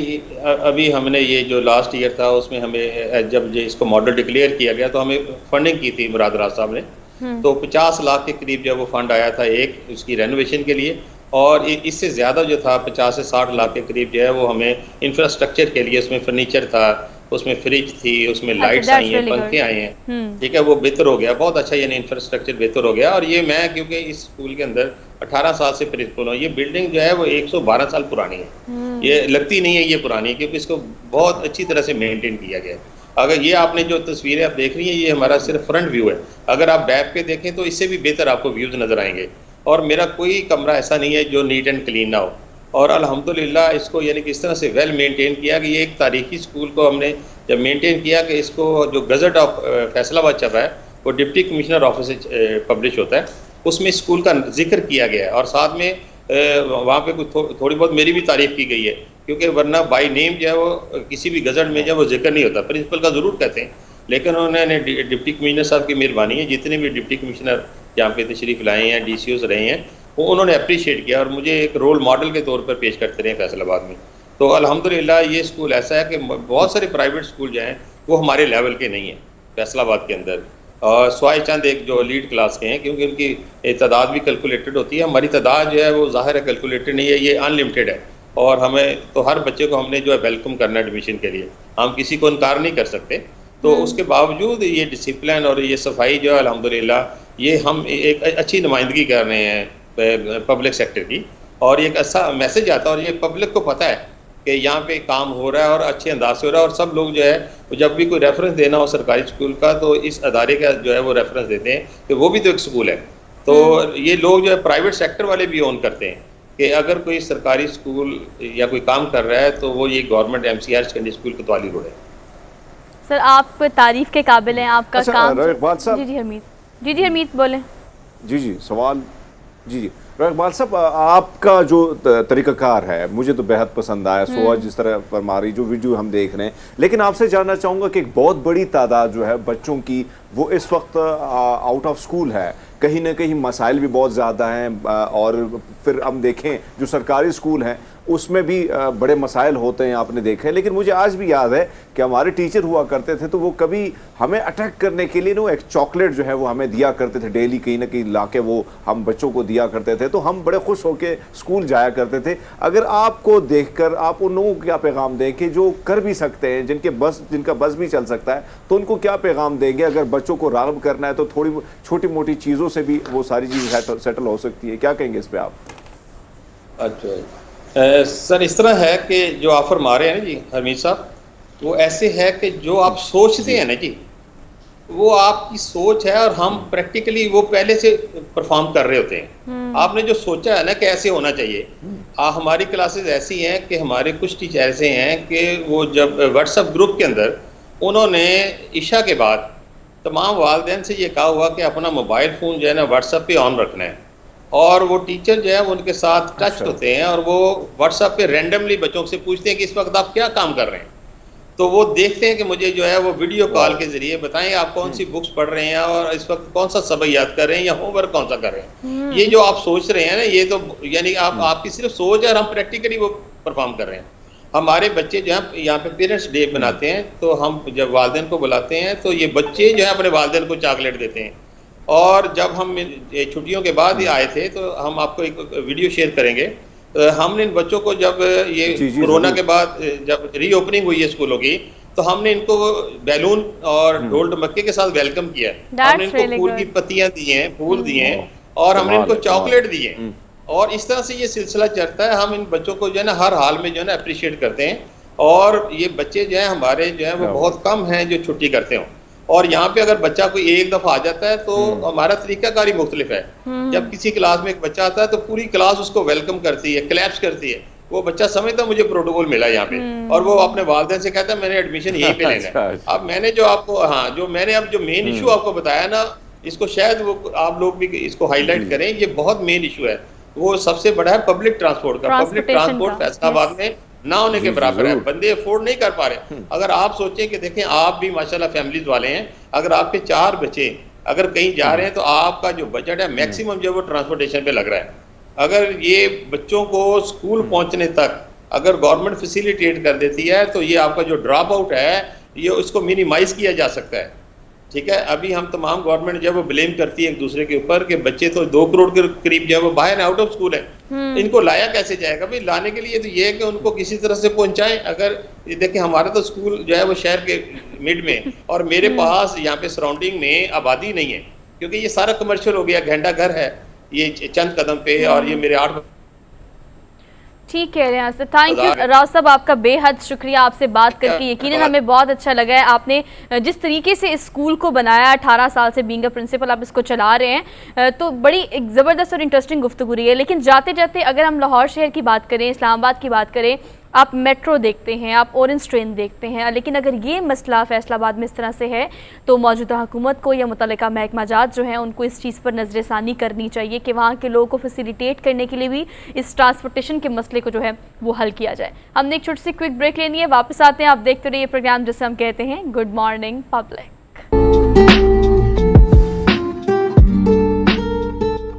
Welcome back after the break. Studio में जो दो गेस्ट अभी मेरे साथ मौजूद हैं, प्रोग्राम शुरू करने से पहले ब्रेक में मेरी इनसे डिस्कशन हो रही थी, और यकीन करें ऑन स्क्रीन तो मैं कहूँगी, लेकिन ऑफ स्क्रीन भी मुझे इनसे मिलकर बहुत खुशी हुई। 84 से शुरू किया गया ये कारवां, जिन्हें हस्बैंड वाइफ के तौर पर, मैं तो कहूँगी पावर कपल के तौर पर इन्होंने शुरू किया, वो तमाम स्पेशल बच्चे डाउन सिंड्रोम हो, ऑटिज़म हो, अगर आप देख नहीं सकते, वो तमाम बच्चे जिन्हें बेसिक लाइफस्टाइल लिविंग ट्रेनिंग चाहिए होती है, उसका बेड़ा उठाया इन दोनों ने मिलकर। आपसे मुलाकात कराती हूँ, बाकी डिस्कशन में हम आगे मज़ीद बात भी करेंगे। हमारे साथ मौजूद है परवीन तवाब साहिबा, आपका बेहद शुक्रिया। कैसी हैं आप? Welcome to good morning public. उनके साथ तशरीफ़ रखते हैं हमारे साथ शहजाद तवाब साहब, आपको भी आज के प्रोग्राम में खुशामदीद कहते हैं। शहजाद साहब कैसे हैं आप? ठीक है, आप दोनों को वेलकम ऑन बोर्ड। जो मैं बता रही थी उसका आगाज़ मैं परवीन साहिबा से करूँगी। उन तमाम बच्चों की बेसिक ट्रेनिंग के लिए जो इंस्टीट्यूट आपने 84 में बनाया, उसके बाद आज उसको आप यहाँ तक ले आई हैं, शुरू करने का मकसद क्या? नहीं, 84 में ये डाइनिंग टेबल से शुरू हुआ था। अच्छा जी। मेरे हस्बैंड चाइल्ड स्पेशलिस्ट थे, उनकी पेशेंट की वजह से शुरू किया था। ठीक है। वो ये कहती थी कि आप यहाँ कुछ करें। डॉक्टर साहब ने लिबिया में हॉस्पिटल बनाया था स्पेशल बच्चों के लिए, तो उनको इस चीज़ का पता था, तो वो जब भी दिखाने आती थी उनकी यही होती थी कि आप यहाँ शुरू करें। अच्छा। तो डॉक्टर साहब का ये होता था कि वहाँ गवर्नमेंट सपोर्ट थी लिबिया में, तो यहाँ मुझे कौन सपोर्ट करेगा, तो यहाँ तो कोई भी नहीं है। तो एक दिन वो दिखा के बाहर वरांडे में खड़ी हुई रो रही थी, तो मैंने जब उनसे पूछा क्या बात है, कि मैं 2 जगह इसको भेज चुकी हूँ, ये जस्ट नहीं होती फातिमा ना, तो इसके लिए कुछ करें।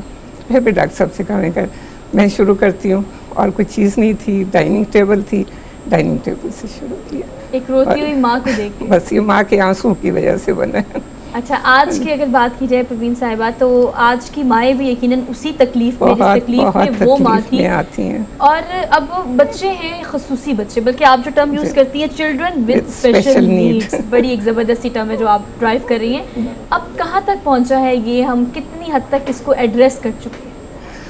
अब कैसे इसको करें, मतलब कैंपसेस के लिहाज से या ट्रेनिंग के लिहाज से कि बच्चों को सिर्फ यही एजुकेशन शुरू से नहीं किया था ना, जैसे डाउन से शुरू किया था, उस वक्त इतना पता भी नहीं था। अब और डिसेबिलिटीज़ भी हैं, जैसे विजुअल है, ऑटिस्टिक है, सीपी है, सीनियर जूनियर बच्चे जैसे जो सीनियर हो जाते हैं, उसके बहुत सारे वो टाइप्स हैं जिसमें हम लोग यूज़ करें। फिर सबसे बड़ा हमारे ये कि वोकेशनल में हम लोग कर रहे हैं, जो बच्चे 14 साल से ऊपर 16 साल से ऊपर हो जाते हैं उनको वोकेशनल ट्रेनिंग भी दे रहे हैं, और वहाँ वोकेशनल में उनको स्टाइपेंड भी दे रहे हैं ताकि वो अर्निंग हैंड भी हों। तो वो बच्चे तकरीबन कुछ बच्चे तो 20-22 हज़ार भी ले रहे हैं, और यहाँ से उनके घर भी चल रहे हैं, और वो अपनी फैमिली को भी, और इसका क्रेडिट यकीनन आपको जाता है, और सितारे इम्तियाज़ भी मिल चुका है परवीन साहिबा को, ये बात भी कोट करना बहुत ज़रूरी है। साहब आपकी तरफ आती हूँ, स्टेप बाय स्टेप चलते हैं। वो बच्चे जो अपना कॉलर भी खुद ठीक नहीं कर सकते, बटन बंद नहीं कर सकते, वॉशरूम नहीं जा सकते, उनके लिए काम करना, उनको ट्रेन करना, ज़िंदगी बेसिक लाइफस्टाइल जो लिविंग है वो सिखाना, वो तो ठीक है, लेकिन जो परवीना आपा कह रही है वो ये कह रही है कि उन तमाम बच्चों को इस काबिल भी बना दिया ट्रेन करके कि वो जॉब कर रहे हैं। कितनी बड़ी तादाद है उन लोगों की? बच्चे थोड़े हैं जो उनको अभी तक हम वो कर सकें, मेन स्ट्रीम कर सकें मुख्तलिफ जॉब्स में एब्जॉर्ब, लेकिन हमें ये समझना होगा कि ये चिल्ड्रन विद स्पेशल नीड्स हैं क्या।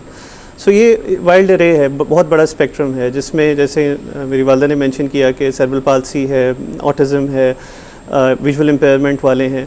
इसी तरह से इनका इंटेलेक्ट भी डिफरेंट होता है, इनका जहनी इस्तेदाद भी मुख्तलिफ होती है। सो जो हम कोशिश ये करते हैं कि जो बच्चे बिल्कुल ही डिपेंडेंट हैं और कुछ भी नहीं कर सकते, उनको हम डेली लिविंग स्किल्स पहले सिखाएं, सोशलाइज होना सिखाएं, और जहाँ तक वो इंडिपेंडेंट हो सकें वो इंडिपेंडेंट हो जाएं। सो हमारा मेन जो मकसद है वो making them self reliant members of society, कि वो माशरे में एब्जॉर्ब हो जाएं, सेल्फ रिलायंट जिस हद तक हो सकें। जो नॉर्मल इंटेलेक्ट के बच्चे हैं जिनकी जहनी इस्तेदाद थोड़ी बेहतर है, हम उनको कोशिश करते हैं कि वो आगे स्कूलिंग की तरफ भी जाएं, और इनमें से जो मेन स्ट्रीम हो सकते हैं यानी कि नॉर्मल स्कूलों में भी इंटीग्रेट हो सकते हैं, जैसे कि ऑटिज़म वाले बच्चे हैं, उनको हम कोशिश करते हैं कि फिर वो मेन स्ट्रीम में वापस एडजस्ट हो जाएं, नॉर्मल सोसाइटी का मेंबर बन जाएं, और उनके जो मसाइल थे वो फिर उस हिसाब से हल हो जाएं। सो फ्रॉम बेसिक मतलब लाइफ टाइम को हम कवर करते हैं। जी जी जी, हरमीत हमारे साथ इस्लामाबाद से मौजूद है, वो सवाल करना चाहते हैं। जी हरमीत, अगर हम देखें आमतौर पर जो बच्चे होते हैं, नॉर्मल बच्चे होते हैं, उनमें और में काफ़ी फ़र्क होता है। बहुत सारी सलाहियतें जो हैं इनसे वे महरूम होते हैं, लेकिन आप इनकी ट्रेनिंग, आपा भी ट्रेनिंग कर रही है, आप भी कर रहे हैं, तो आपसे जानना चाहूँगा कि कौन सी ऐसी कुदरती सलाहियतें इनमें मौजूद होती हैं जिनको निखारते हुए कम से कम इनको उस जगह पर पहुँचाया जा सकता है जहाँ कम से कम ये अपनी जो ज़िंदगी है ये थोड़ी ढंग से गुजार सकते हैं। देखिए, हम कोशिश ये करते हैं कि हम ये ढूंढें कि ये बच्चे किस चीज़ में कंफर्टेबल हैं। सो इनको हम प्री वोकेशनल और फिर वोकेशनल ट्रेनिंग में लेके जाते हैं, जहाँ मुख्तलिफ ट्रेड्स, इनको मुख्तलिफ काम सिखाने की कोशिश करते हैं, जिसमें वीविंग है, स्टिचिंग है, और मुख्तलिफ डो मेकिंग और इस तरह के डिफरेंट और चीज़ें हैं। उसमें बच्चा जहाँ एडजस्ट होता है और जो वो काम अच्छा कर सकता है, जो उसको पसंद होता है, उसको फिर हम आगे लेके उसमें ज़्यादा ट्रेन करते हैं, और अल्टीमेटली फिर वो इतना ट्रेन हो जाते हैं कि कुछ अरसे बाद वो खुद ट्रेनर्स बन जाते हैं। हमारा एक और एस्पेक्ट, हमारे क्योंकि 4 कैंपसेस हैं, तो एक और हमारा जो कैंपस है वो sheltered home and sheltered workshop के तौर पे काम करता है। शेल्टर्ड वर्कशॉप में स्पेशल बच्चे मास प्रोडक्शन करते हैं मुख्तलिफ अशिया की, जैसे कि यूनिफॉर्म्स और इस तरह की चीज़ें, और उनको कोशिश करते हैं कि हम मार्केट में सेल करें, ताकि हम उनके लिए फिर एक तरह का रोज़गार का इंतज़ाम भी करें, और थोड़ी सी जो रेवेन्यूज़ हम लोग जनरेट भी कर सकें इदारे को चलाने के लिए। तो ये हम ये नहीं कह सकते कि ये बच्चा यहाँ से यहाँ पहुँच जाएगा। It's a spectrum. हर बच्चा अपनी ज़हनी इस्तेदाद और अपनी जिस्मानी इस्तेदाद के हिसाब से जहाँ तक हम उसको मैक्सिमम पहुँचा सकते हैं पहुँचाने की कोशिश करते हैं। साहब, आप इस चीज़ को इस तरह से कह रहे हैं कि ऑटिज़म, ब्लाइंड, या अगर आप डाउन सिंड्रोम की बात करें, या मुख्तलिफ इक़साम जिसका जो इस वक्त मौजूद हैं, वो हर बच्चे को वेरी करते हैं कि हर बच्चा उसके किस स्टेज पर है। कुछ लोग जल्दी ओवरकम कर लेते हैं, कुछ लोग कम वक्त में ओवरकम करते हैं। प्रवीण आपा, आपने, डॉक्टर साहब ने जब इस चीज़ का आगाज़ किया, तो आप जैसा आप बता रही डाइनिंग टेबल से किया, और फिर इस कारवा को आप आहिस्ता आहिस्ता आगे बढ़ाते चले गए। डॉक्टर साहब के हवाले से क्या सोच थी? आपने तो उस वक्त कहा कि मैं शुरू करती हूँ, हालांकि वो तो ऑलरेडी उसके बाद फिर रिटायरमेंट के बाद उनका साथ बहुत था। बाहर के काम और एजुकेशन के लिहाज से डॉक्टर साहब की बहुत हेल्प थी, और उनका एक ख्वाब था कि यूनिवर्सिटी पे तक हमने जाना है, यूनिवर्सिटी बनानी, और वहाँ वो स्पेशल नीड्स ही पढ़ाएंगे, करेंगे। ये नहीं कि स्पेशल लोगों को नहीं, सबको वो यूनिवर्सिटी बनाने का वो ख्वाब इंशाल्लाह। अब आहिस्ता आहिस्ता ट्रेनिंग शुरू की है। कुछ वो 2 साल हमारे बहुत ज़ाया चले गए कोरोना की वजह से, तो अब ये फिर से शुरू किया अब इंशाल्लाह। अच्छा, आप ये कहिएगा कि साथ साथ हमें इस अमर की भी अब देखते हैं कि ख़वातीन, ख़ासतौर पर माएँ जो हैं, उनको ट्रेन करना भी बहुत ज़रूरी है। शुरू में तो जब बच्चा किसी इस तरह की बीमारी का शिकार होता है, तो हमें पता ही नहीं होता कि हमने रिएक्ट कैसे करना है। अगर मैं ऑटिज़म की बात करूँ, तो मेरी बहुत सारी ऐसी दोस्तें हैं जिनके बच्चों को ऑटिज़म है, और वो ऑटिज़म एक ऐसी बीमारी जिसमें आप बेहतरी की तरफ कंपैरेटिवली बाकी की निस्बत ज़्यादा जा सकते हैं, बिकॉज आप सिर्फ सोचते स्लो हैं। क्या माओ की भी साथ साथ ट्रेनिंग होती है? उसका भी एक इस तरह से चलाते हैं? उनकी काउंसलिंग भी होती है, ट्रेनिंग भी होती है। जो डिसेबिलिटी के साथ के जो भी उनकी स्पेशल नीड है, उसके साथ उनकी ट्रेनिंग भी करवाते हैं, ताकि घर पर भी इनको साथ साथ सिखाया जा सके। बहुत मुश्किल होता है जब आती हैं माएँ, तो रोना धोना ये वो बहुत काउंसलिंग बहुत। आप देखिए, अगर आप ऑन स्क्रीन हैं, हम ऑन स्क्रीन बात कर रहे हैं, लेकिन आप भूल जाएं कि कैमरा यहाँ पर मौजूद है। मैं सुनना चाहती हूँ कि वो आप किस तरह से आपने इस कारवा को तो जब शुरू किया, लेकिन एक लंबा अरसा आपने गुजारा, माओ से मिली, बच्चों को बेहतर होते देखा। तादाद कितनी बड़ी है इस बीमारी में मुब्तला बच्चों की? और बहुत है, सोचा भी नहीं था। मेरा तो इतना कि 8-10 बच्चे होंगे, मेरा टाइम अच्छा गुजर जाएगा। घर में जब शुरू किया था बस, और उनकी हेल्प हो जाएगी, चलें। मगर अब तो बहुत बच्चे हैं, इस वक्त 800 तो हमारे पास हैं, और कितने आते जाते रहते हैं। कंसल्टेंसी में हैं, और हम लोगों ने शुरू किया एक अर्ली इंटरवेंशन भी है, जो बच्चा 3 महीने से लेके या महीने का बच्चा भी हमारे पास आता है और उसको 3 साल तक हम अर्ली इंटरवेंशन में रखते हैं, उसके बाद स्कूल दाखिल करते हैं। तो वो भी बहुत मुश्किल होता है, पेरेंट्स की काउंसलिंग बहुत मुश्किल है। जी जी हरमीत खान जी। जी जी जी जी शहजाद साहब आपकी तरफ आऊँगा। सर हम देखते हैं, मैंने खुद भी देखा, आपने भी देखा होगा कि जो डाउन सिंड्रोम के जो बच्चे होते हैं, उसमें मुब्तला बच्चे होते हैं या दीगर कई बीमारियों में मुब्तला बच्चे होते हैं, हमारे माशरे में सोसाइटी में हम अक्सर देखते हैं उनको इग्नोर कर दिया जाता है। और कई पेरेंट्स हमने भी देखे हैं जो अपने बच्चों को एक साइड लाइन पे कर लेते हैं। ये कितना नुकसानदेह होता है इन बच्चों के फ्यूचर के लिए, इन बच्चों के लिए, और ये कितना जो है और इस बीमारी में ये और मज़ीद घिरते चले जाते हैं। अगर आप डाउन सिंड्रोम की बात करें अकेले के, तो डाउन सिंड्रोम के बच्चे बड़े फ्रेंडली बच्चे होते हैं, बहुत अच्छे बच्चे होते हैं, बड़े प्यार करने वाले बच्चे होते हैं और सेंसिटिव भी होते हैं। उनको अगर अर्ली अगर हम माशरे में सिमुलेट कर लें, माशरे में शामिल कर लें और उनको लगे कि वो एक यूज़फुल मेंबर हैं, तो वो बड़ा अच्छा फ़ील करते हैं। अगर हम उनको बिल्कुल छुपा देंगे और कर देंगे तो फिर मुख्तलिफ इमोशनल इश्यूज़ उनके पैदा हो जाएंगे और वो बहुत ज़्यादा उनके लिए ज़हनी तौर पे नुकसानदेह होगा। सिमिलरली बाकी भी जितने स्पेशल नीड्स के बच्चे हैं, इन सब को भी हमें जितना जल्दी सोशलाइज़ करने के काबिल बनाना चाहिए उतना हम कोशिश करते हैं कि करें। एक जो हमें थोड़ा सा शिकवा है माशरे से, वो ये है कि हम जब भी कोशिश करते हैं कि ऐसे बच्चों को हम कोई रोज़गार के लिए कोशिश करें कि कहीं इनको लोग मुख्तलिफ़ इदारों में एब्जॉर्ब करें, क्योंकि स्पेशल चिल्ड्रन और स्पेशल पीपल का कोटा होता है अक्सर उसमें, और बहुत सी इदारों में कॉर्पोरेट सोशल रिस्पॉन्सिबिलिटी के तहत भी वो रखना चाहते हैं। बट द मोमेंट हम लोग भेजते हैं ऐसे इदारों में, तो वो ये सेंसिटिविटीज़ को नहीं समझते और बहुत सी दफ़ा हमें वापस इनको बुलाना पड़ जाता है बिकॉज ऑफ जो रवैया होता है उन लोगों का। सो हमें उन अपने रवैयों को भी तब्दील करना है। जिसकी हम बात कर रहे हैं ना, माशरे में एक्सेप्टेंस भी बहुत ज़्यादा ज़रूरी है। आपा जैसे लोग और अगर शहजाद साहब जैसे लोग इदारों को चला रहे हैं, इंस्टीट्यूट्स बनाए हैं, काम कर रहे हैं, तो एज ए इंडिविजुअल ये हमारी भी जिम्मेदारी है कि हम भी एक्सेप्टेंस को देखें। गवर्नमेंट और कंसर्न डिपार्टमेंट्स की जिम्मेदारी ये कि वो इस कोटे को या इस जगह को रखें ताकि इन लोगों को भी माशरे में एडजस्ट होने का मौका मिल सके। बिकॉज अगर हम कंसल्टेंसी की बात करें आपा, तो कुदरती अमल है एक, अब कोई मान नहीं चाहती कि उसका बच्चा इस तरह की बीमारी का शिकार हो या वो मुनफरिद हो या फिर लोगों से मुख्तलिफ हो। लेकिन अगर कंसल्टेशन की बात करें, डॉक्टर्स भी आपके पास होंगे, तो ये डॉक्टर्स जो होते हैं, इस हवाले से आपकी एक स्टडी है, आपका एक ज़िंदगी गुजरी है। माएँ गलतियाँ करती हैं, माओं की वजह से कोई ऐसे बच्चे पैदा हो जाते हैं या फिर ये कुदरती अमल है, इसमें कोई इस तरह की कोई किसी का कोई वो नहीं है। बहुत सारी रोती आती हैं कि जी हमें ब्लेम किया जाता है कि किसी गुनाह की सज़ा है, किसी का कुछ है। ऐसी कोई बात नहीं, नहीं कोई बात, कोई भी ऐसी चीज़, कोई स्टडी इस हवाले से इस तरह की नहीं है। नहीं, ऐसी नहीं है। अच्छा, क्या पैगाम देना चाहेंगी आप उन माओं को? वैसे तो बड़ा हौसला देती हैं जो आपके पास पहुंचती हैं, जो ज़िंदगी की उम्मीद भी छोड़ देती हैं कि मेरा बच्चा इस तरह से पैदा हुआ है, अब ये ऐसे ही रहेगा, लेकिन आप जैसे इदारे उनकी मदद करते हैं। देखने वालों को क्या पैगाम देंगी, माओं को, बेटियों को, कि आपने ज़िंदगी से मायूस नहीं होना? हाँ, मायूस नहीं होना और उनसे प्यार करना, उनको भी उन्हीं बच्चों की तरह ट्रीट करने जैसे दूसरे बच्चे हैं। कई तो बहुत डिफरेंस आ जाता है, एक नॉर्मल बच्चे में और एक स्पेशल बच्चे में पेरेंट्स डिफरेंस कर लेते हैं। तो ये ख्याल रखने कि उनको वो भी, रिलेटिव्स भी, सब मिल के उस बच्चे का ख्याल रखें। बहुत शुक्रिया आपका, बहुत शुक्रिया। बहुत ही ज़बरदस्त डिस्कशन रही। आप खुश रहें, सलामत रहें। अल्लाह पाक जो है मज़ीद भी तौफीक दे आपको भी और आपको भी कि हम भी इस तरह की चीज़ों को आपको दिखा सकें और आप भी अगर अपने एंड से मदद कर सकते हैं। बहुत सारे रास्ते हैं, ये वो कारवां है, ये वो इदारे हैं जो इस तरह का काम कर रहे हैं। आप भी इस कारवां का हिस्सा बन सकते हैं। आप दोनों का एक बार फिर से बेहद शुक्रिया। हमने एक छोटी सी ब्रेक लेनी है और हम आते हैं वापस। Keep watching good morning public. Welcome back after the break. हमने सैलाब जब आया और ये कुदरती आफत को हमने देखा कि पाकिस्तान में 3.5 करोड़ से ज़ायद की आबादी जो है वो मुतासर हुई है, 1/3 हिस्सा पानी में डूब गया। हमने बहुत बात की इसके बारे में, बहुत सारे प्लेटफॉर्म्स पर, बहुत सारे फोरम्स पर।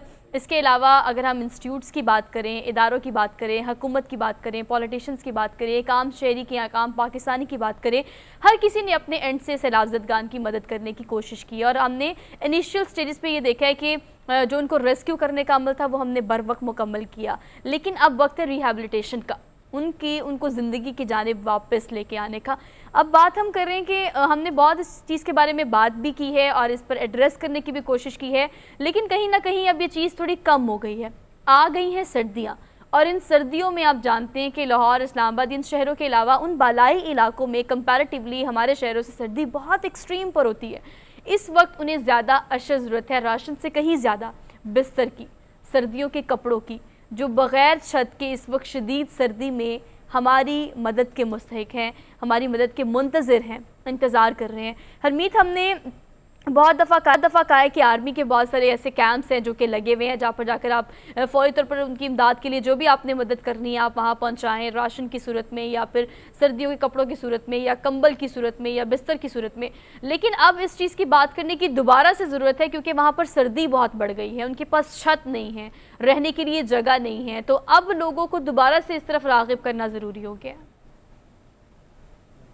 बिल्कुल, सोहाब की बात दुरुस्त है कि एक मुश्किल मरहला जो था उनको रेस्क्यू करना था वो तो हो गया, उसमें कोई शक नहीं है कि बहुत सारे ऐसे गैर सरकारी जो तंजीमें हैं वो भी एक्टिव थी, फिर पाक फ़ौज के जो जवान हैं वो भी एक्टिव हमें नज़र आए। और अब हम देख रहे हैं कि जिस तरह लोगों ने भरपूर तरीके से अपने मदद आप कोशिश भी की। कोई लोग जो हैं वो नौजवान हमने देखे, यूनिवर्सिटीज़ के नौजवान, मैंने इस्लामाबाद की ट्रैफिक लाइट पे, रावलपिंडी की ट्रैफिक लाइट पे ऐसे स्टूडेंट्स को देखा कि वो खड़े थे और मैंने देखा कि वहाँ पे लोग बाकायदा उनके बॉक्स में जो है वो कलेक्शन के लिए वो खड़े थे। तो ऐसे हमने देखा कि इनफरादी तौर पर भी लोग एक्टिव नज़र आए। लेकिन अब जो मसला है वो सबसे बड़ा मसला ये है कि एक तो पानी खड़ा है, साथ साथ हम देख रहे हैं कि बीमारियां, बड़ी शदीद किस्म की बीमारियां, ख़ासकर जो बच्चे हैं वो अफेक्ट हो गए हैं, बहुत ज़्यादा मुतासर हो गए उन बच्चों को भी, क्योंकि छोटे छोटे नन्हे मुन्ने बच्चे हैं। एक तो ख़वातीन, जो ज़्यादा ख़वातीन उनमें उनकी जो प्रेगनेंसीज़ हुई हैं, तो उस हवाले से हम देखें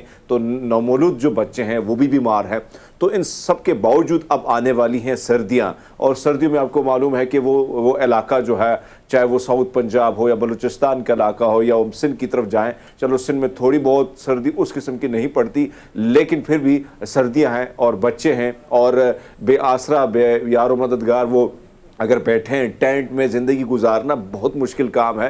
क्योंकि 2005 में जब ज़लज़ला आया था तो हमने भी कुछ वक्त टेंट में गुजारा है और हमें पता है कि किस किस्म की सर्दी होती है और किस किस्म का मुश्किल दौर सब ने देखा है। क्योंकि वही सूरत हाल अब हम देख रहे हैं कि उससे ज़्यादा गंभीर सूरत हाल जो है वो इस वक्त इन तमाम तर इलाकों में है। तो आपकी बात दुरुस्त है कि अब जितना भी हो सके, जो जितने भी मुखैर हजरात हैं भाई आपके पास, क्योंकि इस वक्त उनको नए कंबलों की ज़रूरत नहीं है। आपके घर में अगर सेकंड हैंड भी कोई चीज़ पड़ी आप वो भी दे दें, उससे भी काम चल। जैसे आपके पास ब्लैंकेट है, आपके पास जैकेट है, आपके पास बनियान है, जो भी है, जो चीज़ आपके पास पड़ी है, एक्स्ट्रा पड़ी है, वो भी दे के आप डोनेट करके कम से कम उनके काम आएंगी चीज़ें, सर्दियों से वो बचेंगे। अब ये काम जो है सिर्फ और सिर्फ हुकूमत का नहीं है कि सिर्फ हुकूमत ही मैदान में उतरेगी और वही काम करेगी, ये हम पूरे पाकिस्तानियों का फ़र्ज़। और आपने दुरुस्त फरमाया कि जिस तरह पाकिस्तान के जो शहरी है एक कॉल पे वो हाजिर हो जाते हैं, और हम देख रहे हैं कि जो मुख्तलिफ कैंप्स लगे हुए हैं, आज भी मैं देख रहा था कि जो अलखिदमत फाउंडेशन जो है या दीगर फाउंडेशन जितने भी हैं उनके कैंप्स आज भी उसी तरह लगे हैं, और वहाँ पे लोग आके अपनी जो डोनेशन है वो उनको डोनेट कर रहे हैं। वो सारी चीज़ें वातियात उनको वहाँ पे जमा कराई जा रही हैं और बाकायदा एक ट्रक सुबह आता है और वो ट्रक लेके जाता है। लेकिन अब दोबारा हमें एक्टिव होना होगा, हमें आना होगा, क्योंकि तबाहकारियाँ जो हैं अब ये इसमें हम ये देख रहे हैं कि बारिशें तो कम हुई हैं, सैलाब तो कम हुआ है, लेकिन मुश्किलात जो हैं उसमें इजाफा हुआ है। अवाम जो है, वहाँ की जो अवाम है उनको दवाइयों की ज़रूरत है, खुराक की ज़रूरत है। फिर हम देख रहे हैं कि उसके साथ साथ जो सरकारी तंजीमें हैं वो तो काम कर रही हैं, लेकिन कहीं ना कहीं बहुत ज़्यादा ऐसे इलाके हैं जो अब भी दूर है, वहाँ अभी तक टीमें जो हैं कहीं या तो वो सारी तमाम तर चीज़ें जो हैं वो पहुंच नहीं पाई हैं। तो मैं समझता हूं कि ये गुजारिश है, और हम अपने टेलीविज़न के थ्रू, अपने प्रोग्राम के थ्रू तमाम तर पाकिस्तानियों से और जो बाहर ओवरसीज़ पाकिस्तानी हैं उनसे भी गुजारिश करते हैं कि भाई इस मुश्किल हालात में, इस मुश्किल घड़ी में आप सबको एक होना होगा, मुत्तहिद होना होगा, और हमें इन मुसीबत से, जो मुसीबत ज़दा इलाके हैं, ये जो लोग घिरे हुए मुसीबतों में, उनको निकालने के लिए हमें भरपूर अपना भी किरदार जो है वो अदा करना होगा। और हरमीत, हम अगर डैमेज को देखें ना तो पाकिस्तान की तारीख का सबसे बड़ा सैलाब जिसने जो तबाहकारियाँ की हैं वो तारीख में हमने कभी नहीं देखी। ना सिर्फ इस चीज़ को हम एड्रेस कर रहे हैं बल्कि अगर आप दीगर ममालिक की बात करें तो वो भी यही कहते हैं कि जिस तरह का सैलाब पाकिस्तान में है और जो तबाहकारियाँ हुई हैं उसको दोबारा से ठीक करने में उतना अर्सा लग सकता है। और अगर हम बजट की बात करें और अगर हम फंड्स की बात करें तो पाकिस्तान का इस वक्त मौजूदा जो बजट है उसके तकरीबन लगभग ये डैमेज है, ये नुकसान है जो हमने उठाया है। और हम अगर देखें तो अब सब बहुत लोग काम कर रहे हैं, मतलब अगर सेलिब्रिटीज़ को देखें वो फंड्स इकट्ठा कर रहे हैं। जब अब देखें मलाला यूसुफजई जब पाकिस्तान पहुंची हैं तो उन्होंने भी सैलाब ज़दगान का विज़िट किया है। एंजेलिना जोली भी पाकिस्तान पहुंची, उन्होंने भी विज़िट किया है।